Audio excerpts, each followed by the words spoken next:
likod pwede nga magka. And that's our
Joseph Cathedral, in collaboration with Father Saturnino Urias University, presents Tuesdays with San Jose, a weekly online program where we explore everything under the sun, from everyday concerns to meaningful talking points.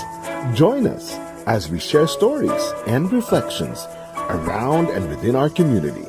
No matter who you are or where you come from, there's something here for you, where everything is spoken for.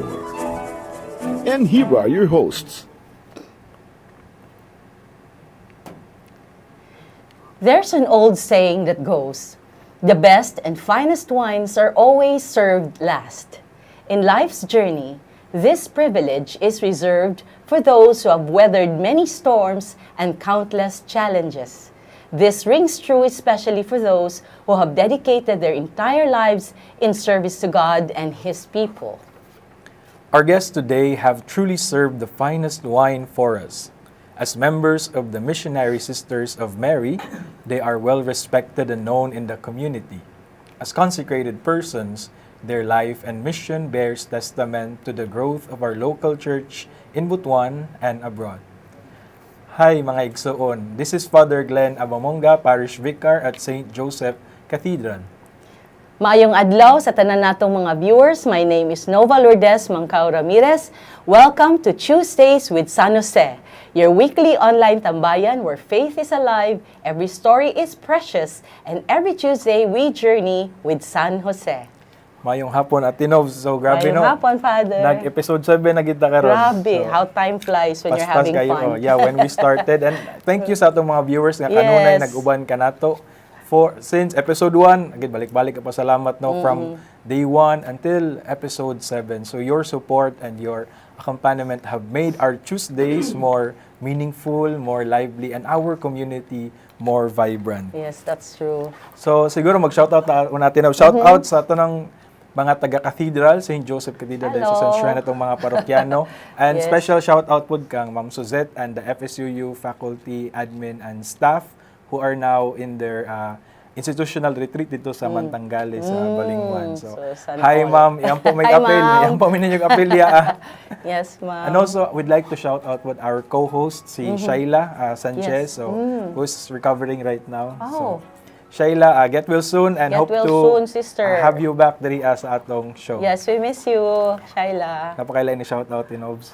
Hello to all the viewers og salamat kaayo sa inyong kanunay nga pag-support ani nga show. So salamat kayo no. I think we'd like to thank also our sponsors for today's Yes, episode. thank you so much to Kimson Commercial, our ever supportive sponsor for today's episode. Yeah, so thank Salamat you to kaayo. Ate Bernadette Chu Bernadette and Chu. family, and also shout out with kang Ate Helen also. Yes, Ate recovering. Helen, get well soon also. We love you, te. Okay, so karon natin we're talking about the serving the finest wine. And I think the guests already have an idea nga sa ning finest wine, di ba? That the finest wine are the wine nga nilungtad, nagmadugayon. So I think we'll be talking about that, especially the finest wine of the many experiences that we have in life. Correct, yes. Yeah, nindot pag atong mga guests karon kay daghan sila experiences in their life and in their mission. So we'll have many things to talk about, especially our guests. So please put a comment where you are from right now. So Yes. asa mo dapit, pahibal ami, and also if you have shout outs, so please tell us. So before we begin, we'd like to show you this our video. Who are our guests for this afternoon? Watch this. Dilikat, hinirang upang mahalin nang mamunga't bunga mo'y panatilihin. Humayo ka't mamunga ng masagana, kagalakang walang hanggang ipamamana. Mula ngayon, kayo'y aking kaibigan, hinango sa dilim at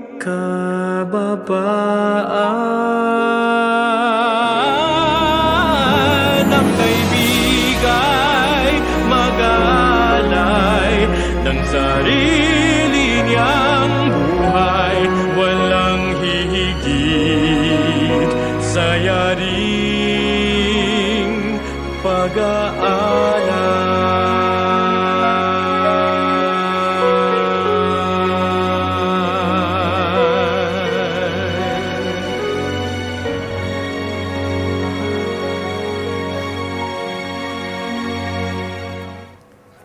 Dut kay grabe, very wonderful video. I think Yes, I love the video. introduction, serving the Maka-emotional, Yes. makahilakta. And that kaya tinawag na our MSM sisters. So, dear brothers and sisters, without further ado, let us introduce our guest for this afternoon, Sister Estreleta Idioma, MSM, and Sister Genera Sarigumba, MSM. So, sisters, can you briefly introduce yourselves and also give shout-out sa inyong mga gusto i-greet na magsugod? Ikaw, so good, Sister Jen. Sige. I'm Sister Jen. I grew up in Butuan, in Tungao. And I entered the Missionary Sisters of Mary. I'm glad to see you. I'm glad you see us. Hello, good afternoon to the lovers of St. Joseph, to the lovers of St. Joseph Cathedral, and to the lovers of media, and lovers of sharing life, lovers of people. Hello and good afternoon. How about you, Sister Sister Estrel? Estrel? Sister Estrel, 75. Even Father Bill, mura pag 74. Mayong hapon sa tanan. This is really a surprise afternoon, surprise time. I don't know what will happen in this whole hour. Hello sa tanan nga nag-support ni ini nga program. Salamat po nga nahimo kaming kabahin karon. Na hello sa tanang mga nang-encounter labi na din sa Diocese of Butuan, from Carmen to Kitsaraw, and the newly Diocese of Prosperidad, bago lang ko dito sa Trento. Og sa tanan mga nahimamat sa MSM here and in the US, mga friends na to diha sa Los Angeles, diha sa California, sa Suboba, so kamong mga nahimaw, just in case you have been ni amo din ni karon nakatanaw, nakapaminaw. Hello and good afternoon. Kitang tanan nga in love kang St. Joseph, labi na sa mga devotees of St. Joseph. We are one this afternoon. Galing lang kay alas 12 karon to sa gabi. Ay, wait a minute. And I have not told them. I should have told them. Oh, Nagbilar to It's sila, okay. Karon. Nagbilar to. Wala Kung na informed, They can always replay, On top, Sister. I should have This is replay. this is I should always tell them. posted in All Facebook the and time. YouTube. So, they can always they can- rewatch Oh, it. so please comment katong mga nasa gawas mo, mga kauban na sister, partners, Yes. so partners in mission and in ministry. Please comment where you are from. Okay, so kaya di ba tinaw pagsugumar sa a sort of reunion, especially for Oh, you. yeah. When I met Sister Jen, I realized I've known her for so long, no, since I was in kindergarten. Siya nang among principal. So, ingon ko nga, muraman ugwa mo tiguwang. Sister Estrel maupod. So, I meant to ask, what are your beauty secrets? Anong wa may kunot ning mga madre? Okay, na number one niya reveal din. Oh, muraman og ganang nay youthful elixir.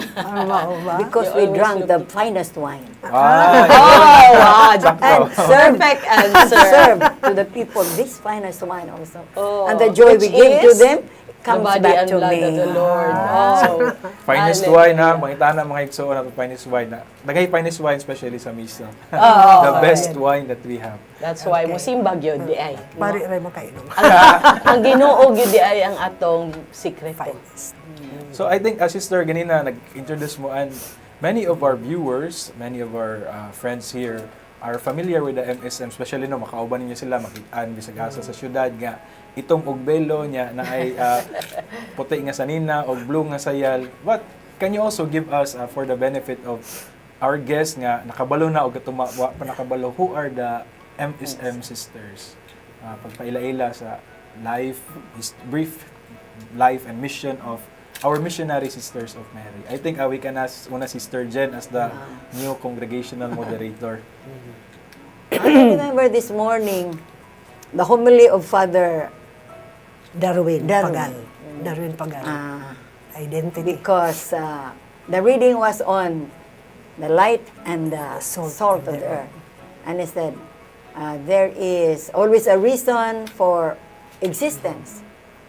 And then I recalled, I immediately associated it to this gathering and the question of who is the MSM, who are the MSMs. So the MSMs are, say, children of God, and after that, being baptized, children of God, and then committed to give our lives to God and His people. So, and we are a group of people who live in community and profess to live the 3 vows of poverty, chastity, and obedience. And we share in the ministry of Jesus and bringing the people close to Him. Ikaw na po. So may charism sa MSM, sister. We are really for the poor. Our option. It's the option of the church. So we took that also in the congregation. Hopefully, our ministries, our concerns, is really geared towards the poor. Say the least, the lost, and the last. So that's our choices. So if we choose our commitments, so it's really for those who are most needy. So, nakoisulti tinaws ba, mag-confession po with the sisters. Kay, sa una, nagtuo ko nga ang mga madre, English imragid. Mamaya ko na, before ko nakita sa TV yung Sa mga uban, madre, lahi. mamaya una na ko mahimamat nga mga madre makita. So, Same. pagsunod og seminaryo, dito rin ko nakabulungan na yung seminaryo di ay. Ay mo din mga madre, and then daghan man day mga congregation. Dahang But klase, I- dahang klase. I think many of our viewers perhaps have that experience, especially nga involved mo di ba sa kanang education po sister, ang mga eskwelahan. Okay, So, una sa nga, MSM mga madre, they are one of the many religious congregations. And we're proud to say nga, sila gikan nila sa Butuan.